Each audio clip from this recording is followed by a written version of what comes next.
देवेंद्रजी यांच्यासमोर बोलताना फार आनंद होतोय, कारण महिलांचा सन्मान कसा करावा, त्यांना आदर कसं द्यावा, कसं वागावं याचं मूर्तिमंत्र उदाहरण ते स्वतः आहेत. मी आवर्जून उल्लेख करेन, आत्ता महाराष्ट्रामध्ये जे काही घडतं आहे, भोंदूबाबामुळे जे काही चाललेलं आहे, अतिशय त्यांनी संवेदनशीलतेनं हा सगळा प्रकार हाताळलेला आहे. म्हणजे जिथे कठोर व्हायला पाहिजे बापाप्रमाणे तिथे ते कठोर होतात, जिथे आईचं ममत्व पाहिजे तिथे त्या पद्धतीनं त्या गोष्टी हाताळतात.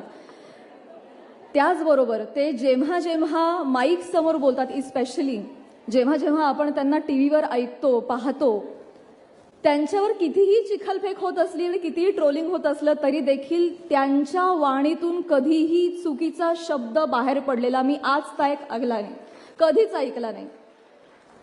अहो, चुकीचा शब्द सोडा, त्यांचा सूर सुद्धा कधीही ढळलेला मी पाहिलेला नाही.